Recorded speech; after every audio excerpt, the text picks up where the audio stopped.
Hello, everybody. This is Pascal from Imperial Studies, and today I'm talking to Dr. Richard Overy, a honorary professor at the University of Exeter and historian of the Second World War. Professor Overy wrote many books and just recently published the great work Reign of Ruin, Tokyo, Hiroshima, and the Surrender of Japan, in which he discusses not only the atomic bomb, but the larger context of aerial bombings, the military situation in 1945, and the political process that led to the Tenno's capitulation to the US forces, which finally ended the Second World War. The process of surrender is what we want to discuss today. So, Professor Overy, welcome. Thank you. Well, thank you very much for taking the time for this, because you wrote this fantastic, very readable book on what happened toward the very end of the Second World War. And in Europe, it's often forgotten that that there was an Asian theater, and that actually only Japan's capitulation then ended this huge tragedy in 45. What was your motivation for writing this book in which you focus on more than just Hiroshima? Well, my motive actually goes back 12 years to when I published my book on the bombing war in Europe. I wanted to make it a general book on the bombing war, including the Asian war, but my editor said the book was already too long, which it was, and they refused to allow me to put it in. So I'd done much of the research, but I waited for an opportunity when I could actually put this into book form.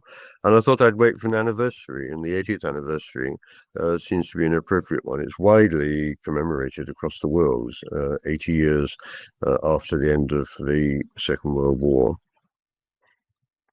And what is to you this importance then of the bombing campaigns? And I mean, they were also implemented in Germany, of course, and they were and still are a very controversial part of the Second World War. There's, of course, this very persuasive argument that it was necessary, in order to bring the war to an end quickly, right, and force the surrender of the Axis powers. But what is your take and analysis on this? Well, the idea was that it would perhaps force surrender. In the German case, of course, it took 5 years of bombing, so it's hardly a quick strategy. I think the problem in both the European and the Japanese theaters is that what we're looking at is an escalation of violence, both in Britain and in the United States at the beginning of the war. There was a strong commitment against bombing, which would harm civilians. Over the course of the war, that constraint was gradually removed. More and more, the emphasis was on achieving victory and saving lives, British lives or American lives. And so bombing civilians became one part of the strategy. It's a very important issue, I think, really, because this escalation, radicalization of strategy happens quite often in warfare, and we need to understand why. And what was it for the Allies, and what was it specifically for the Americans, who, let's remember, came into the Second World War only in 41, right after being bombed into it in Hiroshima by the Japanese? What was the process for the U.S. to actually say, like, okay, we're now going to do systematic bombings, especially also in Asia? Well, in Europe, they didn't want to do what the British were doing, area bombing, basically firebombing the center of cities. And they couldn't quite understand what the British hoped to achieve by it. So it's quite curious that when they got to the Japanese theatre, they adopted almost exactly the same strategy. Several reasons, I think. One is that conventional precision bombing was almost impossible against the Japanese home islands. They tried to bomb from 25, 30,000 feet. There was a jet stream wind over Japan, which made it almost impossible to concentrate on a precise target and drop your bombs. So the result was, for the first few months of bombing of Japan, they achieved almost nothing. And it was partly frustration at that drove them to think, well, is there another way we can get at Japan's war industry and our war workers? And they decided that low-level firebombing would be the most effective. Now, of course, there was the moral consideration, but they set that aside, really, for a number of reasons. One, because they wanted to get the war over quickly and save American lives. Two, because I think they had a very different attitude towards the Japanese population and towards the Japanese in general than they had towards the Germans. They felt, I think, much less moral restraint in killing Japanese civilians than they would have done in the German case, because they had an image of the Japanese by that stage of the war as basically, barbarous people were waging inhumane warfare, torturing and murdering prisoners of war and so on and so on. And this created, I think, a psychological climate which made it much easier for both American airmen and for the American public to accept the firebombing of Japanese cities. In these firebombings, they were severe, right? I mean, today, especially since it's the 80th anniversary, was the 80th anniversary of the Hiroshima and Nagasaki atomic bombings, it is often forgotten that the firebombings themselves killed just as much, if not more people, especially in Tokyo, where over one night, 100,000 people perished in the poor quarters of the city. Can you maybe speak a little bit to that and how it ties in with the psychological warfare against the population?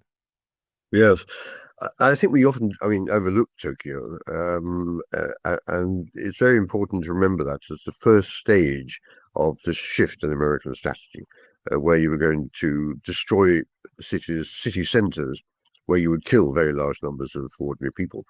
And Tokyo was, from the Japanese point of view, a catastrophic operation.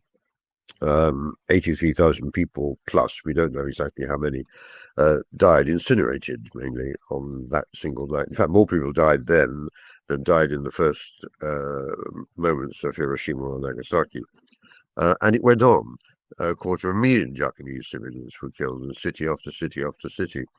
And for the American airmen who were leading it, particularly General Curtis LeMay, he was convinced that a few more months of bombing destroy almost the entire urban area of Japan. Imagine it, they destroyed 60% of the urban area. I think it's quite hard to visualize that today. If you just went on and destroyed the rest of it, but Japan would have no choice, couldn't make war, it would just give up. And so conventional bombing was seen both on the American side, but actually it was seen on the Japanese side as a more significant factor in the end in bringing about Japanese surrender than the two atomic attacks.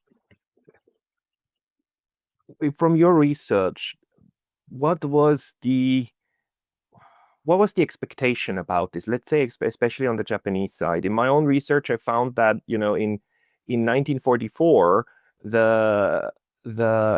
already in summer, early summer, around June, the Japanese started evacuating foreign embassies of neutral countries like Switzerland, Sweden, Spain, and so on, and they evacuated them to Karuizawa because they said the city is not going to be safe anymore.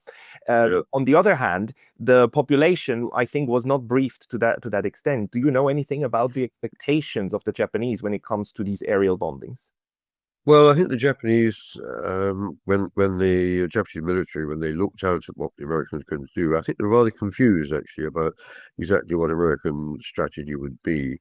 But they did know that if the Americans got bases near enough, then they probably would do to Japanese cities what had been done to German cities. So they did begin the process of evacuation of children, for example, women, pregnant women, etc., etc. Out into the countryside and the smaller towns. And as soon as the bombing began, that evacuation, both voluntary and involuntary, if you like, was speeded up. So that in the end, 10 to 11 million Japanese city dwellers ended up in the countryside and small towns. An extraordinary transfer of population. What they were not certain about, of course, was the technology, because they hadn't got agents in America who were sending material back to the Tokyo intelligence authorities. The B-29 they were not sure about. They only got to know about it when the Americans began B-29 raids from China, very, very unsuccessful raids from China in the later part of 1944. And then they began to work hard on that. What is the B-29? How can we, combat it? And they found they couldn't particularly. Their anti-aircraft fire was limited and not very effective. The Japanese fighter planes couldn't fly as high as the B-29. So really, in a sense, they shrugged their shoulders and waited to see what would happen. And of course, the sad thing was that there wasn't much defense against the B-29. Bombing at night, coming in low. Japanese light fighters were very ineffective. The great majority of losses on the American side was caused by weather, technical breakdown, and so on and so on, or accident, not from Japanese resistance. So yes, the Japanese were aware this was going to happen. They took some steps, but actually there were very few steps they could have taken to really mitigate what the Americans were determined to do. Do you know um, who who was mostly aware of Japan's vulnerabilities? Because one of the things that a lot of people don't realize is that Japan was extremely fractured when it comes to the political process. And you had the army, you had the navy, which were independent, basically power centers. You had the very weak central government, and I keep repeating, look, between 31 and 45, you had 13 different cabinets. And 13 cabinets. There was almost every year cabinet got overturned. And then you had the Tenno. So who was mostly aware of the actual strategic vulnerabilities of the country? Well, the Americans were not very aware. I mean, there were people in the State Department who had experience in Japan and who did try to paint a picture, say, look, you don't really understand Japanese politics and Japanese culture. But there was a strong sense, particularly among the military, after years in the Pacific, fighting what they regarded as a fanatical enemy, a sense that the Japanese population was united in its fanaticism, and that they would go on resisting, to the very end, suicidally, even for the home islands. And that had an unfortunate effect because it meant that the Americans had to find some way they could somehow unlock that fanaticism and so on. But as you said, I mean, in fact, complete opposite was the case. There were deep divisions within the political elite, deep divisions between army and navy, and indeed between different sections of the army and different sections of the navy.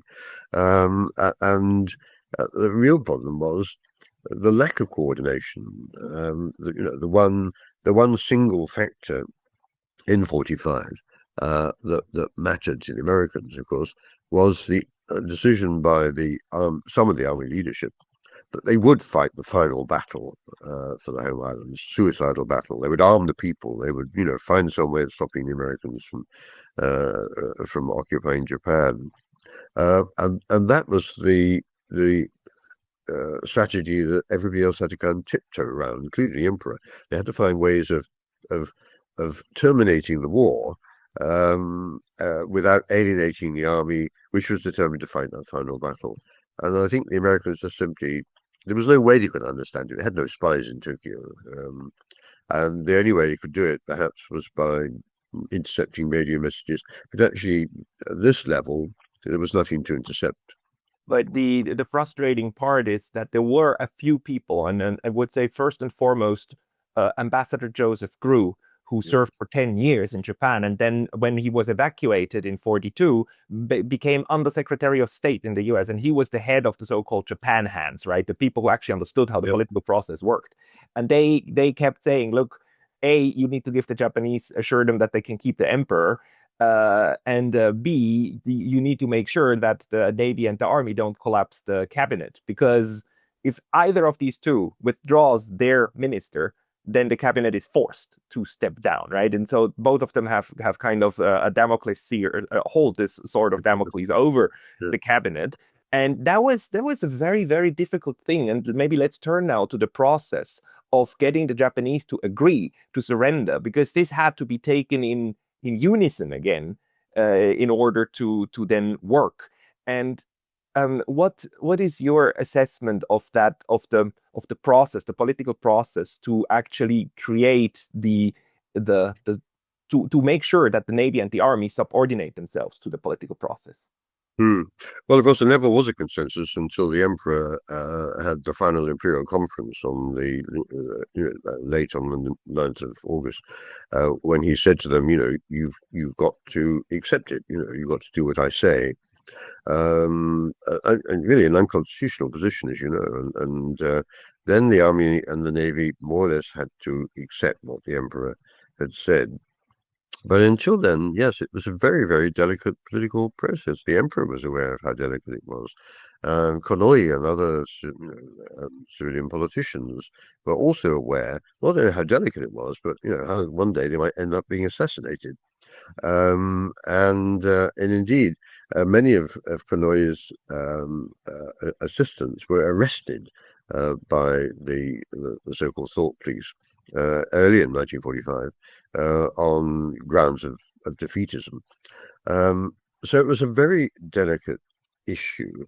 The Navy was divided. The Yonai, the Navy minister, was one of the peace party who really wanted to terminate the war, but there were others in the Navy who were not so keen. Thought again, final suicidal battle, not with anything to fight with by the end of 1945. But yes, I mean, how did you get round it? And the way they got round it, of course, as you know, is that in June, the emperor said to mainly to the peace party, look, we've got to find a way. We have to find a way. Look, the firebombing is going on, city after city, small city after small city are being destroyed. We've got to find a way. And they decided in the end that they would get the Soviet Union to intercede. And they did that mainly because the army was also willing to accept that in the hope that they could extract more from the discussion. Yeah, but they were trying to get the Soviet Union, with whom Japan had a neutrality pact, right? That was Yep. created in April 41. They were trying to go through the Soviet Union and achieve a peace negotiation, right? Have the Soviets work as a mediator to actually have not a capitulation, but a peace negotiation, which is actually what the Axis powers though rejected. They said there will be no discussions. It's Potsdam or nothing. It's Potsdam or you burn even more. Yes. No, indeed. I think Japanese didn't really understand, and it's quite interesting looking at the historical record here, that they never really articulated what they expected from the Soviet intercession. I think that the emperor agreed to it, and partly because it would keep the army quiet. But the hope was perhaps that they would be able to find some other way around. But there's no doubt that once that had broken down, once the Soviet Union declared war and invaded Manchuria, uh, then it was all over. That, I think, eased the path to the emperor, made it much easier for him that evening to say, okay, enough is enough. Look what we're faced with now, the prospect even of a communist invasion. Come on, now we've got to stop. And at that point, the army did agree that, in the end, they would have to stop. But what an absurd decision to try and ask the Soviet Union, ally of Japan's key enemies, uh, where there was intelligence, quite good intelligence, on the movement of the Red Army eastwards, so that the Kwantung Army in Manchuria knew a lot about what was going on the frontier, and it certainly wasn't peaceful. But they ignored all that in the hope that somehow or other they could get Molotov and Stalin to agree. It was an extraordinary miscalculation. I think we don't understand why they made it.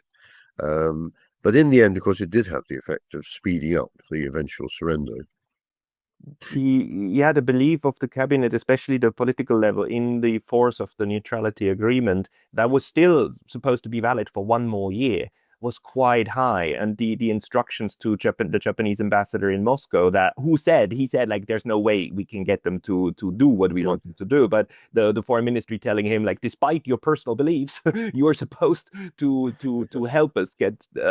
get Stalin to intervene in favor of us. So there was just a very, very strong belief actually in the Russians, in the Soviets, to live up to their written promise in 41, wasn't there?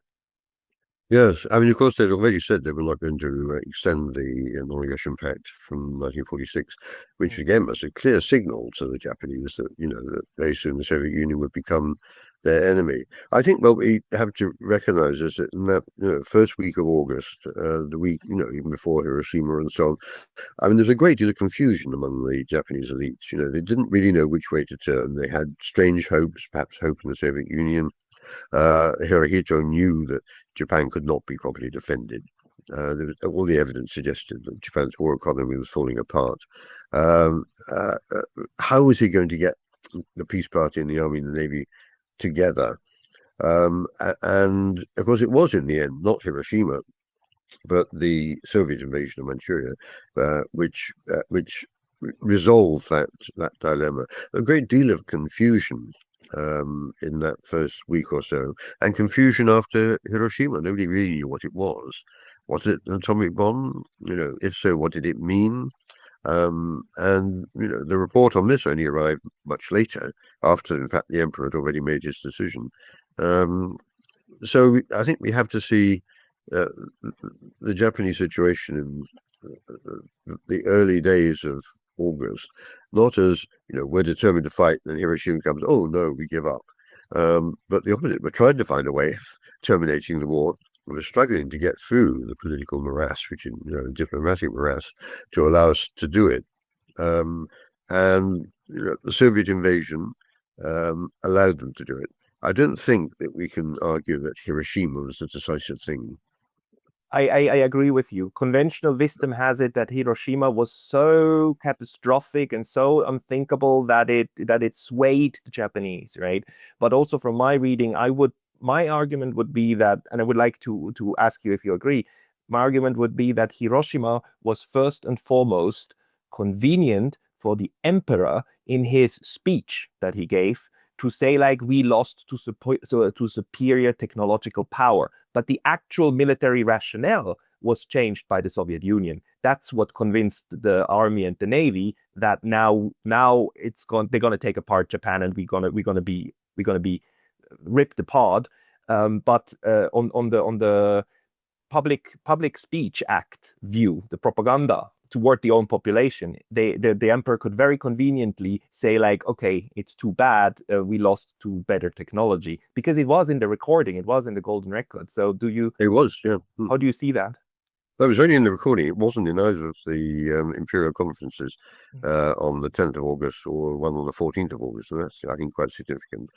In fact, he makes more reference to conventional bombing, which had done more damage and was continuing to do damage all the way through the first 2 weeks of August. So the last raid, in fact, occurred after the Japanese had actually surrendered. And yes, it was convenient, I think, for the broadcast of the Japanese people, because he needed something to persuade the Japanese people who got such mixed messages over the course of 1945. We're winning, we're losing.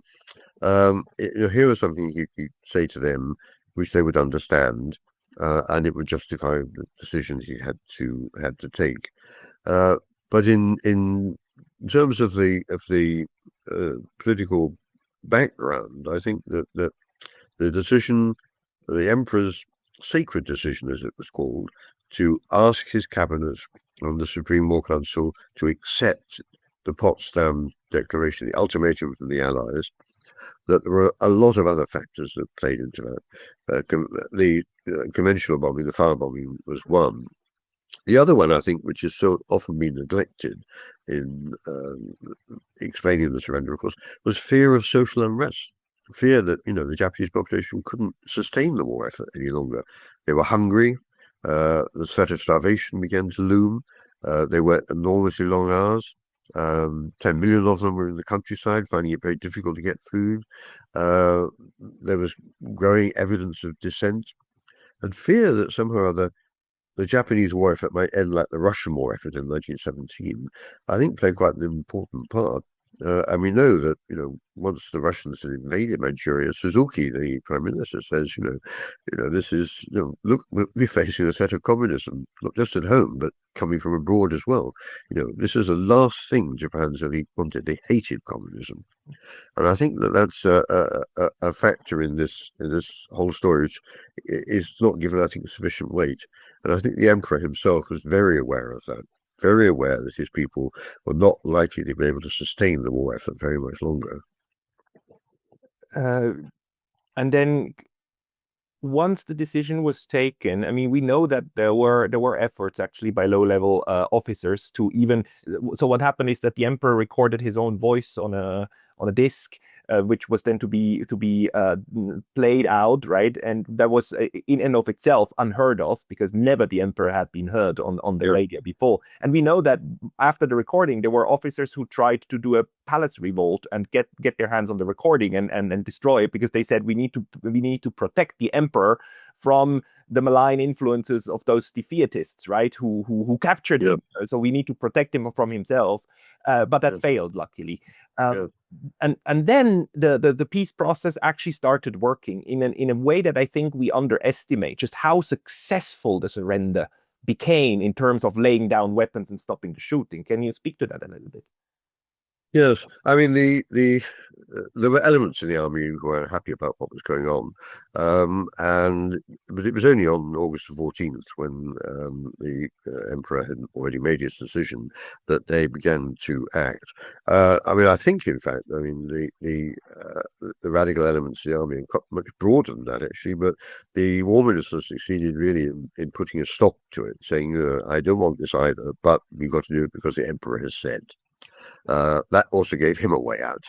If the emperor says, our God emperor says, then we have to obey. I don't think that the attempted coup on the 14th was ever really a very serious attempt. But yes, the surrender when it came.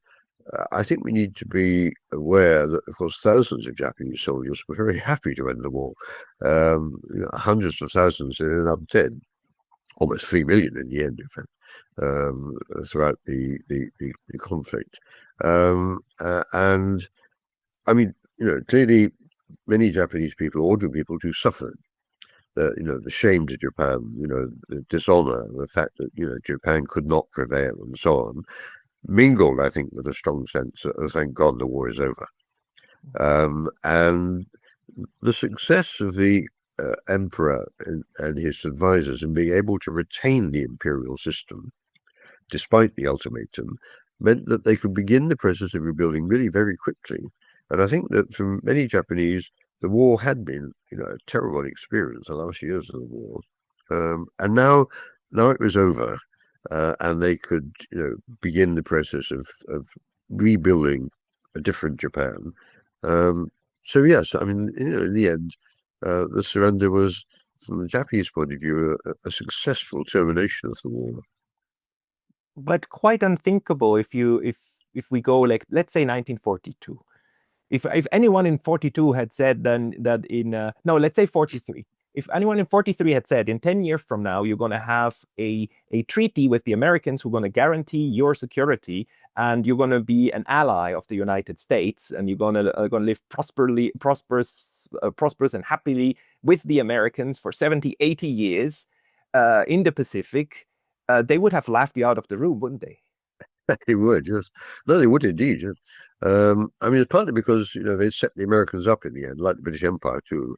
It's the key Western enemies that were choking Asia, preventing Japan from achieving its destiny, and so on and so on. And so they were the big baddies. But you need to remember, in the 1920s, the Americans were not the baddies, in fact. I mean, there was quite a lot of pro-American sentiment in Japan, quite close relations. It deteriorated sharply in the course of the 1930s, an economic slump. Relations with the British Empire, one has to say, were never particularly favourable after the termination of the Anglo-Japanese Naval Treaty in 1922.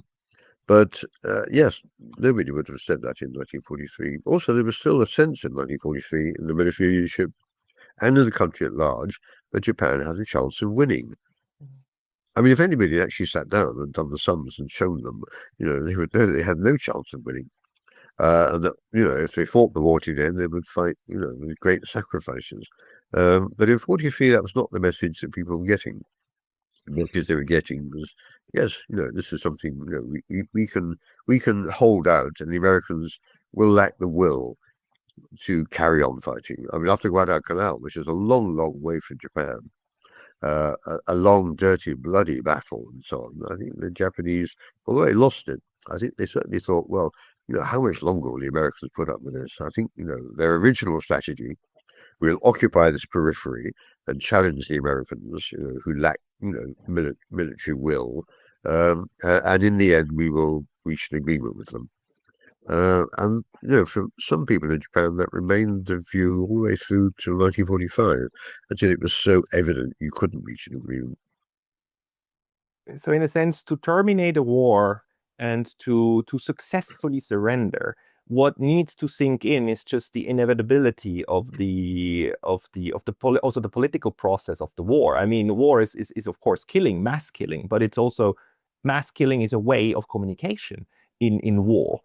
And do you think in 45 that was the Soviet entry into the war made it clear to basically the last one that there is no holding out. This is going to grind us down over the next months and years.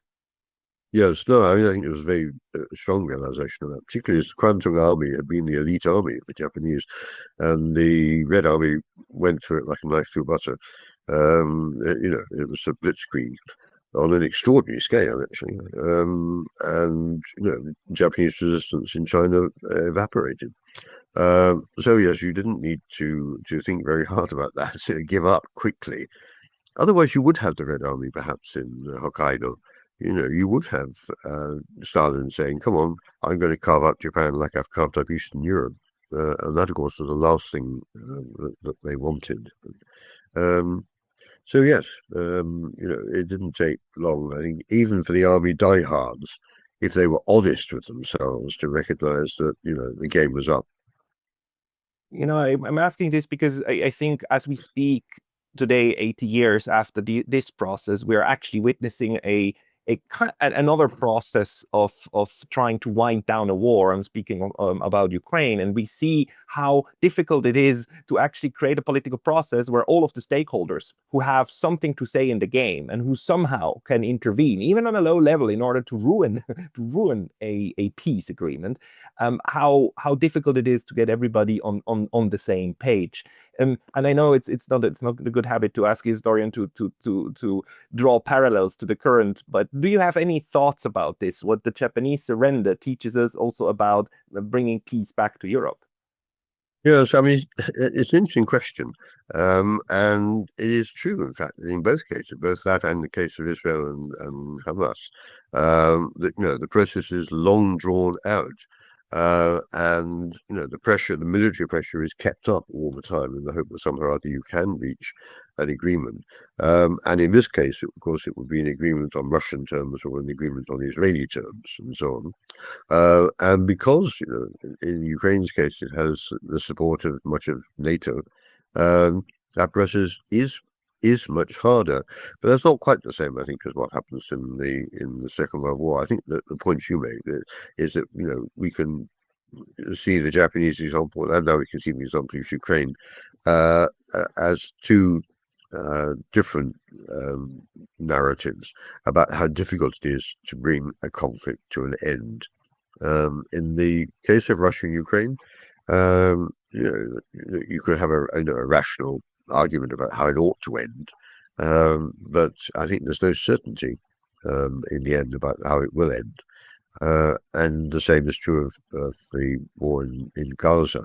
Even the historians who've spent all their lives working on the war, as I have, you hesitate to predict what's going to happen in the next year.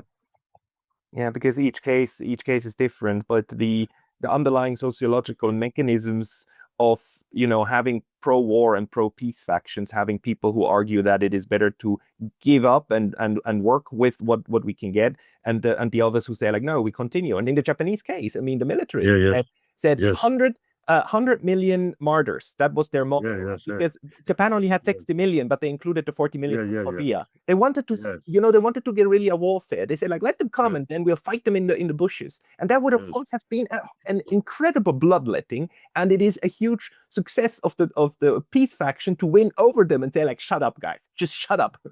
And yes, we're going to give up. We are not going to yes. sacrifice 100 million people. Yeah, so that was propaganda. I mean, I think that the war minister too actually really understood, in fact, the nature of the problem. By the summer of 1945, Japan was running out of weapons, running out of munitions, running out of, of explosives. It had already run out of ships. It was running out of aircraft. What could you do? And I think that had the Americans had to invade, I think the battle would have been much less disastrous than the predictions suggested at the time. Japan would have been defeated and Honshu and Kyushu occupied. But that's we don't know. That's a what if. I mean, in the case of Ukraine, yes. I mean, the peace party, war party. They're committed to trying to retain their sovereignty and to reject the fruits of Russian aggression for Putin, with strong backing, but perhaps not strong enough.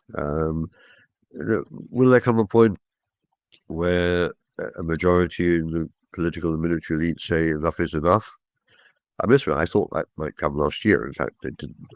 Enough is enough. Our losses are too high.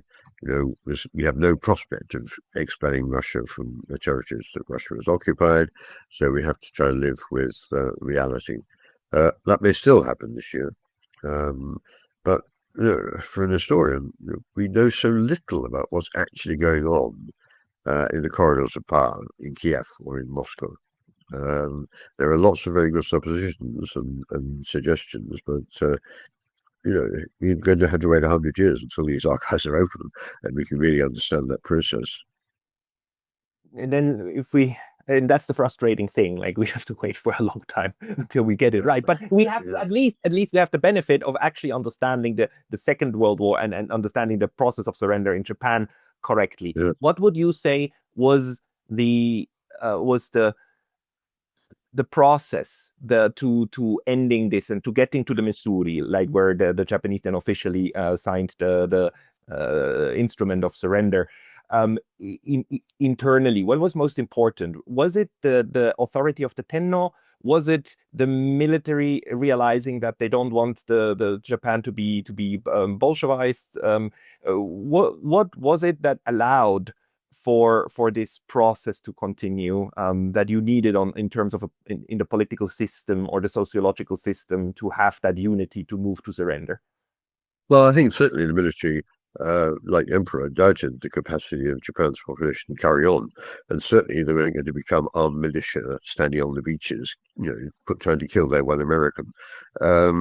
And I think that much of the army leadership recognized that, and that was true, of course, in the empire when the emperor sent out all the delegates to the various parts of the empire to say, we have surrendered, so stop fighting, and they did. And I think that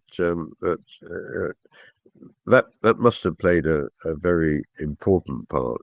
I think the second part is, of course, they never said they were surrendering and never talked about surrender, as you know. I mean, they talked about terminating the war. They talked indeed about the benevolence of the emperor in bringing the war to the end and saving lives on all sides and so on. In other words, a complete inversion of the reality. And that was already in the Japanese media before the Americans arrived, a week, 10 days later. And that was already the story for the Japanese to help them cope with the fact of what was basically surrender. This is a very important point to make. You need a surrender narrative. You need a narrative that makes surrender palpable Yeah. to your own population, right? To say that no, this is the best course of action, and it is a sovereign decision to do so. And just one anecdote. I have a Japanese teacher, and his father turned 100 this year. He was 16, 17 in 45. Or 18, and when the surrender came, he was stationed in a military base in Honshu, not too far from Tokyo. And when the surrender was broadcasted, it was August 15, August 16, 15th, 12 o'clock, 15, August August 15th. 15. That was the moment when it ended for them, and they thought it is over. But because the instrument of surrender wasn't signed until September 2nd, the Allied forces actually didn't stop the bombings yet. They continued for 2 weeks, and his base was destroyed, and he was saved only because he ran an errand outside of the base. But for the people, the Japanese who were on the ground, they thought the end is the 15th of August. So in a sense, they believed it. They really believed, okay, this is it. It's over. Yeah. Well, no, the bombing didn't carry on after it carried on. I think the last raid was on the night of the 14th, 15th, I think. On the city, but there were still military targets Um, that were being attacked. um, were there? Yeah. I wish I didn't know that, and I should have done, obviously. We can Yeah, communicate about this separately. yeah, His story is that the base was destroyed between August 15 and September 2nd yeah, on the mainland. But in any case, the point is that the yeah. Japanese really they once it was broadcast to them, it was over. It was over for No, them. no, same as ever. But there is this curious hiatus between that broadcast and the laying down of arms and so on, and the arrival of the Americans. The Americans, I mean, they've been preparing for this for some time and so on, and I'm quite surprised that more effort was not made to arrive on the Japanese home islands a bit sooner, because all kinds of things happened. There were movements in the among the armed forces saying, we're not going to surrender, we're not accepting it, the emperor's lying, etc., etc., and they had to be dissuaded and disarmed and so on. There were threats that, when the Americans landed by plane, kamikazes would come and destroy the planes as they arrived, etc., etc. And all of this, and as I said, a media program which emphasized the whole time that the war had come to an end because of the kindness of the emperor, not that the war had come to an end because we couldn't win it. The Allies said, stop.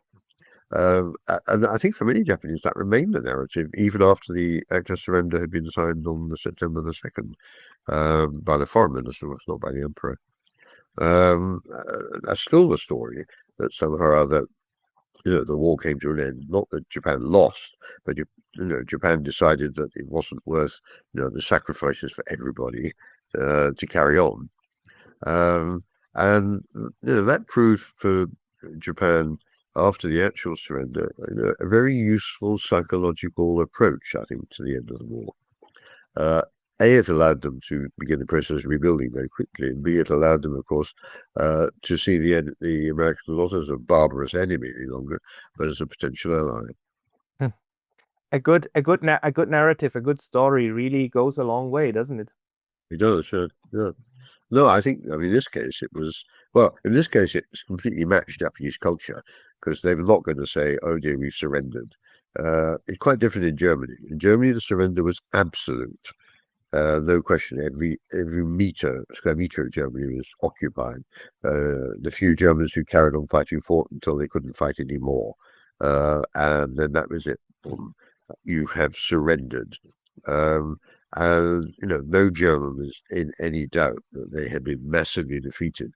But we need to remember, of course, that Japan still had most of the empire under occupation in August 1945. That no Allied soldier had stepped foot on Japanese soil, and as far as the Japanese army was concerned, there were still 5 million men under arms. So a very different setup from the situation in Germany. In Germany, there is no alternative narrative. In Germany, the narrative is Hitler let us down. We've been destroyed, and we have to start from, as they called it, our zero. Yeah. No, that's why I keep emphasizing the Japanese case is the most underrated success in peacemaking of the 20th century, that they were able to do it, that it was Yep. possible. There was for a country that could have fought on, even though it would have been self-defeating, Yeah. that they had the political ability to Yes. stop it. It's Yes. it, yeah. Yes. Well, I think as much was owed to the emperor, actually, who bravely carried on through all this discussion and argument, and who accepted the advice of his closest colleagues that that only a sacred decision, a decision by the god emperor, could actually bring this to an end. And he didn't know, of course, when he sat in that imperial council and made this announcement to his cabinet and to the war council, he didn't know exactly what their reaction was going to be. All he knew was that he wanted the war to come to an end before there was more suffering for the Japanese people. I don't think he worried greatly about the suffering of all the people that Japan had occupied. He did worry about the suffering of his own people. And I think that there's so much written about Hirohito, the war criminal who never got tried, and so on and so on. But in fact, Hirohito is a much more complex figure. And I think he does play a very important part in these final weeks in making that surrender or termination of the war possible. Yeah, and just maybe also to clarify, like anything that we're saying here is not to argue that the Japanese were doing a good thing in with their war. I mean, it was incredibly brutal. Japan was incredibly brutal to China, to large parts of Southeast Asia. The brutality of their war against Yes. the other countries was horrendous. But Yeah. still the realization that you can have processes that then lead to the reestablishment of peace is something that needs to be studied more, right? Of how to Yes. achieve Yes. that. Yes. Mind you, much of the Japanese population, and even politicians too, didn't really understand what was going on in the empire. It's a long way away. The atrocities were fueled by local circumstances and so on, and that's why so many Japanese after the 1945 continued to deny that the Japanese had actually been like that. So there is a kind of communication gap between what's happening at the front line and what people think in Japan. Of course. And then again, if you give half-starved young men who haven't been with their families for years guns and weapons and then tell them to go and take a city, then horrible things will ensue. So we need to make Yes, sure that that scenario never becomes reality, yes, right? That these yes. young people are not being sent into all of this and then create these war crimes. Yeah. Um, Yeah, no, well, I mean, I think the Japanese population, the civilian population at home, knew very little about what was going on because most of the soldiers couldn't come back. There's no system of leave where you came back and said, actually, we've done terrible things, but we shouldn't tell you. They didn't. They were stuck out there. And yes, I mean, you can see why, they lived in atrocious conditions. They committed atrocities, and they were atrociously treated by their own enemy. Um, but all of this is very distant from Japan.